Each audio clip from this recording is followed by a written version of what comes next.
Hey everyone, it's Evelyn, and now that's the end of 2024, we are going to go over holding up both hands, one hand will do, 5 changes that I'm going to make to the flower farm for the next year, which will be 2025. Now they're kind of random, but they're very thought out.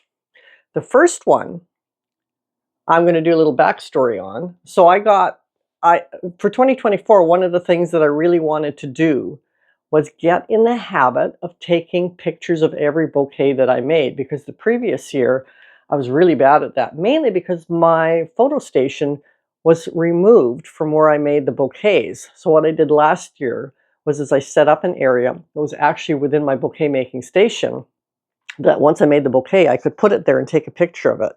That worked out really, really well, but it still took a while for me to get into the habit of make the bouquet and take a picture before I put it up to the flower wagon. And I wasn't going to go back up to the flower wagon, take it out, and then take pictures. So that worked. By the end of the season, I was most definitely taking pictures of every bouquet. Well, I may have skipped a few because, life in a hurry. So what I wanted to do this year, and again, little backstory, because of my thumbnails, specifically the thumbnail for this video, I wanted to look for a good picture of the flower beds to use in the thumbnail. And I realized I'd used up all my good pictures that were in horizontal mode throughout the course of the year. So I ended up having to use a photo from a couple of years before. So if you look at the thumbnail, you'll notice that Leela and Ezra look a little younger. I think it was only 1 year before. I think it was just the previous year when they were 3, because they're 4 now. So I'm pretty sure the picture was taken when they were 3, possibly 2, because they definitely aren't as full with their golden retriever hair. So that made me realize that one thing that I want to do this year is instead of telling myself to go out and take nice pictures here, there, and everywhere, as I did last year, and then never did, to go out, and I'm going to say every time it's sunny, because January and February and March will have a lot of rain, less so in February. Every sunny day, go out and take a really nice photograph. Now, also, I don't believe in starting New Year's resolutions and all that stuff. So when I made the decision to do that, which was just a few days ago, the next sunny day, which was 2 days ago, I went out and I took a picture. And this is the one that I took. Now, this picture is a little bit of a cheat because it's not actually in the flower gardens or within the yard. It's actually up on our front porch, looking out. So it's still outside, and it's a beautiful picture. So I was really, really happy with that one. So that's the first change that I'm going to make for my flower farm is that every day that it's not raining, I'm going to go out, make a point of going out and taking a really nice photos and choosing one to record for that day, so that I have plenty of nice photographs to use whenever I need them. Now, the second resolution that I decided to make for the 2025 year, and I shouldn't have used the word resolution, don't like that word. The second change I'm going to do for 2025 is I am no longer going to grow strawberries. I'm really, really sad about that. My strawberry beds are 3 foot by 5 foot, as you can see in this photo, which I only just took about a week ago. And the thing about these 2 strawberry beds is I'm not actually sad about losing the strawberries because I'm not a big strawberry eater. But those cages that I have over top of them, which are 3 foot by 5 foot by 1 foot high, they come in very, very useful as drying racks for things. For instance, in this picture, you can see I've got my garlic on top of it drying. The reason I'm not sad about losing the strawberries is because strawberries aren't a fruit that I'm not a strawberry eater. I don't really care if I lose them. Dogs would be sad because they love strawberries. But that's why the cages are on them, so the strawberries don't eat them. Strawberries don't eat them, so the dogs don't eat them. But I'm more of a raspberry, blueberry, and blackberry fruit kind of person. I'm not that fond of strawberries. Now, the reason I want to get rid of them is because if you look at my plan for my back garden, you can see I have 4 beds here, and these are my Ito peonies. And here are the 2 strawberry beds. And here's a 5th bed that has 6 herbaceous peonies. Now the thing is these Ito peonies are entering their 4th year. And what happened this winter, I discovered, see, I do direct composting. And last winter when I do it in the winter because of course it's all fully planted in the summer. Last winter when I dug around them, the root balls were maybe 24 inches in diameter, so I had lots of space to plant around all the peonies. Well, this winter when I dug around them to directly compost, I only had a shovels width, if that. And that means I'm running out of space to plant things around the peonies because they are taking up so much more of the bed. The other thing is the plants themselves have gotten so big that while I planted my anemones and my ranunculus around them last year, the plants got bigger than I anticipated, and a lot of those ranunculus and anemones ended up being in a bit too much shade. So if they were going to have a bit too much shade last year, they're going to have way too much shade in this upcoming season. So what I'm going to do in the 2 strawberry beds is one of them will be for ranunculus and one of them will be for anemones. And I think I figured out that I could get up to 160, excuse me, ranunculus in one bed and up to 160 anemones in the other if I plant them at 4-inch spacing.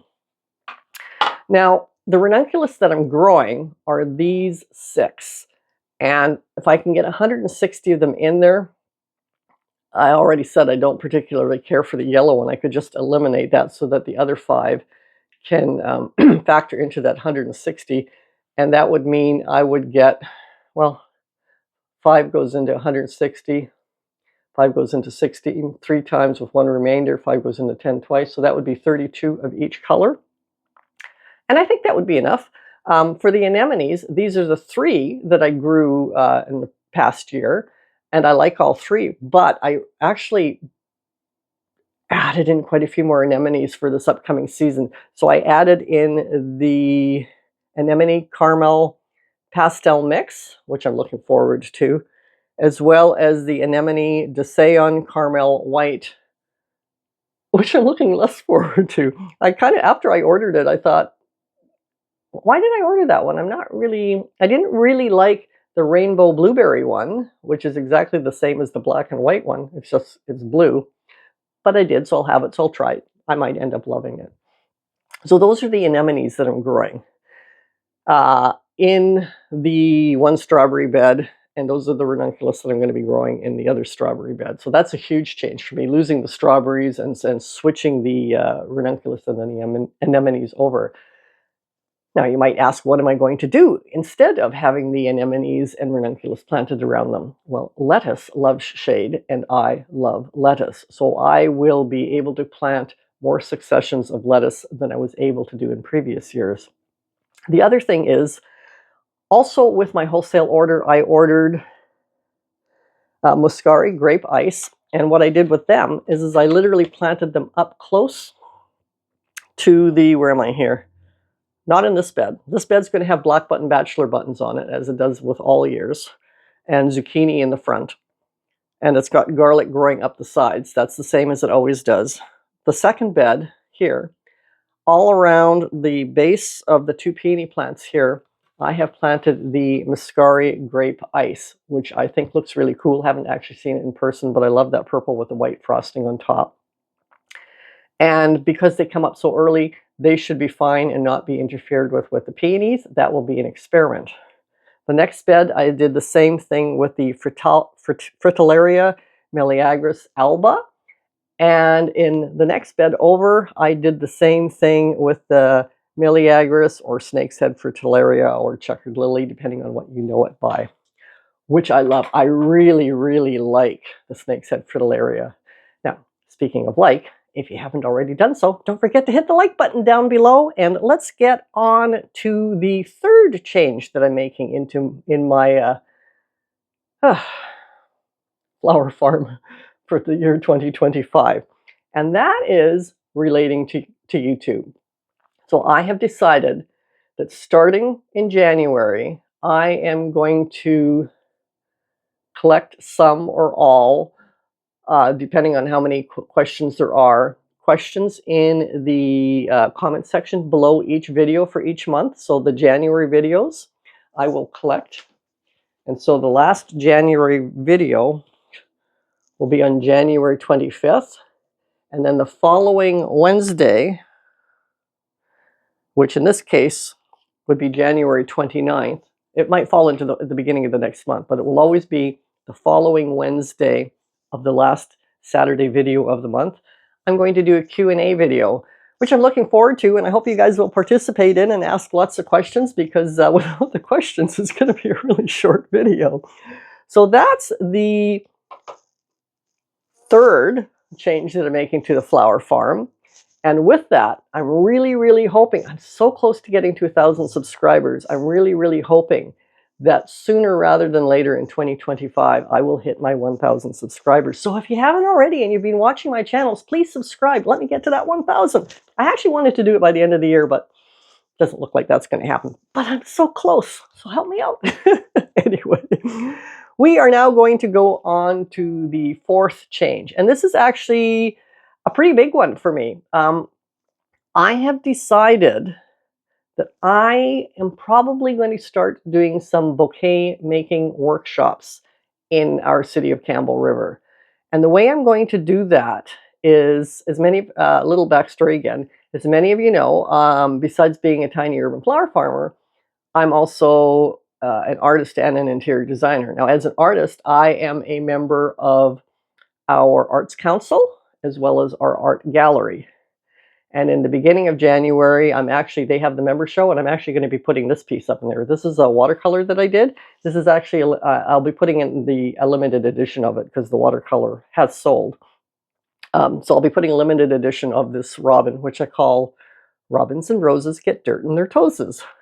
Little bit of a backstory, so you know I'm an artist. And what that means, as a member of the Arts Council, which is in this really, really cute little building, which belonged to Sybil Andrews, who was a well-known Canadian artist. This was her home. It has been, what do they call that when they take a heritage building and they fix it up? Whatever that word is. I can't think of what the word is right now. Anyway, that's where the Arts Council is located. Now, you can rent the inside space of it for whatever it is you want to do. So I'm going to probably rent that space and hold the workshops in there. Now, I already am, once every 2 or 3 weeks, posting on their newsletter a link to one of my videos so that they can watch one that would pertain to people in Campbell River that they might enjoy, and then they can watch it. So they're already familiar with who I am, A, because I've worked in a lot of people's houses here, B, because I'm an artist and they see my art in member shows, and C, because I post a link to one of my videos every few weeks in their Friday newsletters. So for me to post that I'll be doing a workshop, I don't know how many people I'm going to have in the class, don't know anything about it yet, because this clearly isn't going to be until at the earliest, late May, beginning of June at the earliest, if then. Have to wait and see how things go and figure out exactly how I'm going to do it. But that's what I want to do. And I can see myself being able to do workshops doing snapdragon bouquets, sunflower bouquets, and dahlia bouquets easily. I may even do how to do a pumpkin on a stick bouquet later on in the season, and we'll just see how it goes. But what I do have to do in advance is plant accordingly, because I need to have enough flowers to do the workshops. So the things like the snapdragons and the sunflowers and the dahlias, that will be easy to plan for in advance. Not a problem. So that's what did I say that was? Was that the fourth? Yeah, that was the fourth change that I'm going to do. The fifth change that I'm going to do for my flower farm is I've dropped a lot of flowers, and I'm going to be trying out a whole pile of new flowers, and some of them are late additions, literally from my video that I did where I was talking about the top color of the year for 2025, Mocha Mousse. And a number of you left comments that really, really intrigued me. So the first comment I got, I have to call it up because,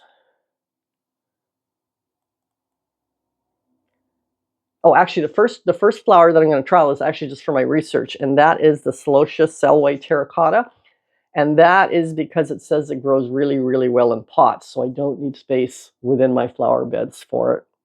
So I can do it in some pots and test that out. And I do have some pots that I have around here and there that I have flowers in, so I'll try that one out. But the next one is Dara. And I was never really all that interested in growing Dara until M. Hubert CFI posted in the comments section, I'm adding Dara this year because I've seen a couple of people notice it for the first time and it blows them away. It blows them away makes me want to try it because I love flowers that blow people away. So I'm definitely going to try the Dara. And the next one that I'm going to try is Jewels of Opar. That was not on, that is a really recent decision. I mean, I haven't even placed the orders for these yet. This will be this upcoming week. I'll place this order. Join Me in the Dirt 5186 says, I grow Jewels of Opar in our 116-degree weather, and it does great. Now that applies to my comment on my video where I said on the lower half of our deck, which is quite huge, it's in sun from morning until evening because the deck is so long that when the sun is behind our house, it actually cuts across the roof and hits the deck. So it's never in shade, and I can't grow anything on it because it's so hot there in the summer. And so when she says she can grow Jewels of Opar in 116-degree weather Fahrenheit, well, that intrigues me. So I'm going to try that and see if it does well on the deck. I'm really, really looking forward to have something that does well on the deck. The next thing I'm going to trial is Bells of Ireland. I had opted to not try it before because everybody talked about how hard it was to grow, and I like my life to be easy. But Yannicka Quilt said, yep, wet paper towels, 1 week in the fridge, a few days on a heating pad. Let's just say that I have been more successful with bells than with my dahlias. And I'm going, okay, I find dahlias really easy. Now I'm challenged. So now I want to try Bells of Ireland because I do love that green color, which is why I'm trialing out a green gladiola whose name I forget now. I'll put it up on the screen. So those are 4 flowers that I'm going to be trying out for 2025 that never made it onto my trials that I wanted to do for 2025. They're late additions. But if you want to know all the other ones that I'm going to be trying out for the first time in 2025, you should check out this video here. See you next week. Bye.